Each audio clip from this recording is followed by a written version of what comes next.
সামগুৰি লাউগাঁও পঞ্চায়তৰ অন্তৰ্গত বেলতলিত কংগ্ৰেছৰ বিশাল নিৰ্বাচনী সভা। লাউগাঁও মণ্ডল কংগ্ৰেছৰ সভাপতি আব্দুল মজিদৰ সভাপতিত্বত অনুষ্ঠিত এই সভাত উপস্থিত থাকে সামগুৰি কংগ্ৰেছ প্ৰাৰ্থী তানজিল হুছেইন, ধুবুৰীৰ সাংসদ ৰকিবুল হুছেইন, নতুনকৈ কংগ্ৰেছ দলত যোগদান কৰা মানকাছাৰৰ প্ৰাক্তন বিধায়ক আমিনুল ইছলাম, গড়াজান মণ্ডল কংগ্ৰেছৰ সভাপতি তাৰিক আহমেদ প্ৰমুখ্যে কংগ্ৰেছৰ নেতৃবৰ্গই। এই সভাত ভাষণ প্ৰদান কৰি ৰকিবুল হুছেইনে হিমন্ত বিশ্ব শৰ্মাৰ নেতৃত্বাধীন বিজেপি চৰকাৰৰ ক্ষুদ্ধাৰ সমালোচনা কৰে। 2026 বৰ্ষত গৌৰৱ গগৈৰ নেতৃত্বত চৰকাৰ গঠন হ'ব, সেয়ে সকলোকে কংগ্ৰেছৰ সপক্ষে ভোটদান কৰিবলৈ আহ্বান জনায় ৰকিবুল হুছেইনে।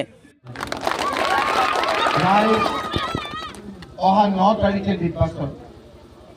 এই নিৰ্বাচনটোৰ কাৰণে আমি 5 বছৰ ৰখি আছিলোঁ যে কেনেকৈ নিৰ্বাচনত হিমন্ত বিশ্ব শৰ্মাৰ বিৰুদ্ধে ভোট দিম, কেনেকৈ অত্যাচাৰী হিমন্ত বিশ্ব শৰ্মাক মুখ্যমন্ত্ৰীৰ পৰা আঁতৰাম।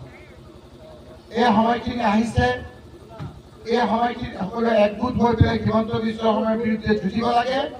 দুখ লাগে যে আজি লাউগাঁৱৰ নিচিনা অঞ্চলত বিজেপিৰ ফ্লেগ লগাই কিছুমানে ঘূৰি ফুৰিছে, UDFৰ বিৰুদ্ধে ফ্লেগ লগাই কিছুমানে ঘূৰি ফুৰিছে। বিজেপি ডাইৰেক্ট কৈছে ভোট নালাগে আমাৰ,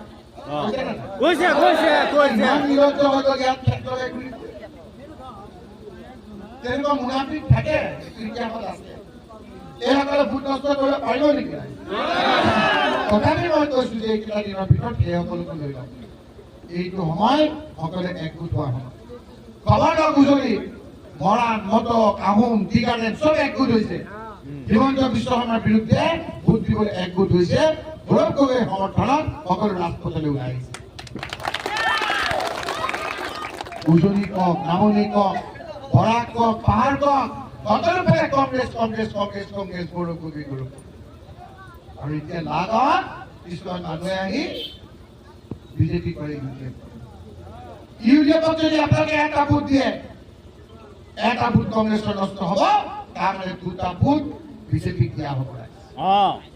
মনত ৰাখিব আপোনালোকে যে নিজৰ হাতেৰে আপোনালোকে বিজেপিক ভোট দিবলৈ নাযায়, দিবলৈ নিদিয়ে।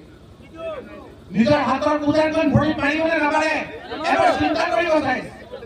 সেইকাৰণে মই এই লাউগাঁও মুখৰ ওচৰতে এই চাহবুজি চাহে ক'ব, যেতিয়া মই মন্ত্ৰী আছিলো আপোনালোকৰ ৰাস্তা ঘাটৰ অভাৱ আছিল, এই চাহবুজি চাহে কৈ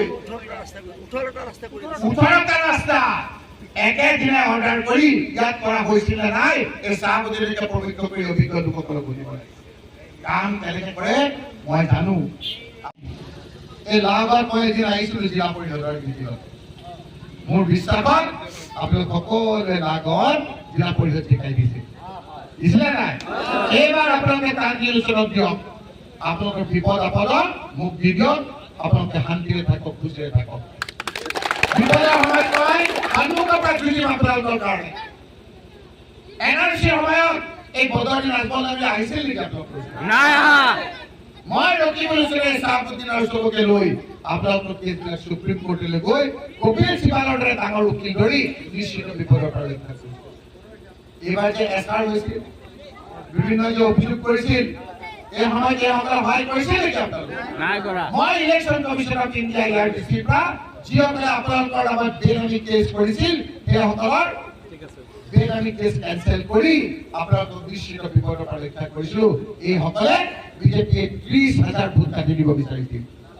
মুখ্যমন্ত্ৰীয়ে নিজে কোৱা নাই জানো এই লোকসকলক অত্যাচাৰ কৰি ভোট কাটি দিম কৈছিলে নাই? কৈছিলে। সমানে সমানে যুঁজিম, চিন্তা নকৰিব। ৰাইজ কেৱল এইবাৰ আপোনালোকে হাতৰ চিনত ভোট দি কংগ্ৰেছ পাৰ্টীক বিজয়ী কৰক।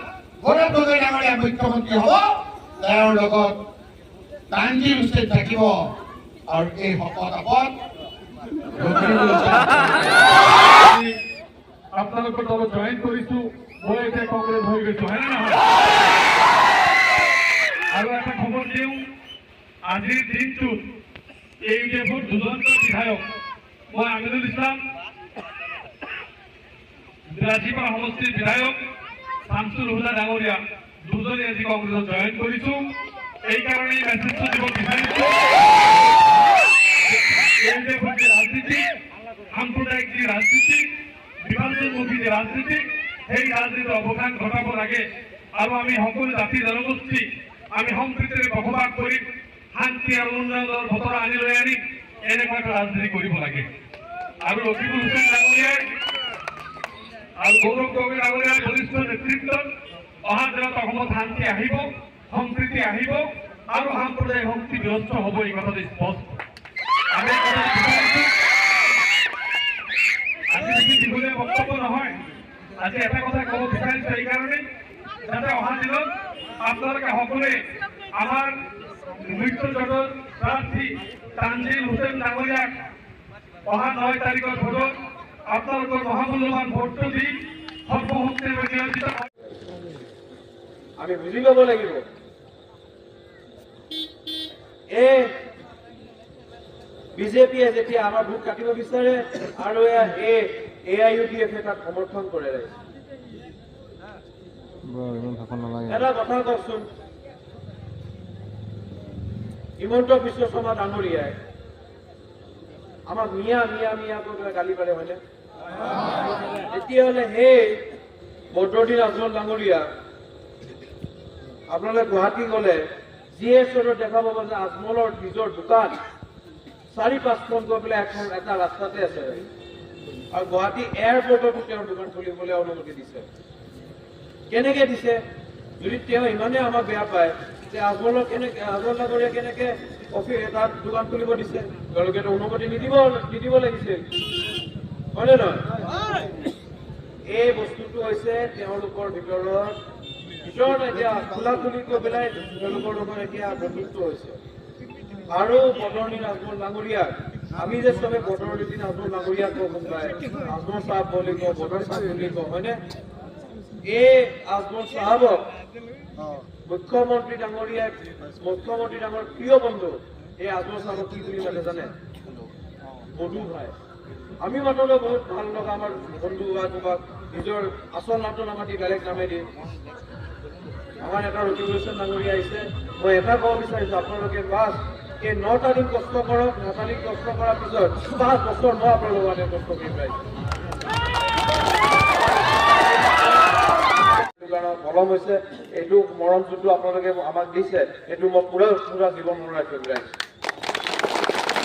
News desk report.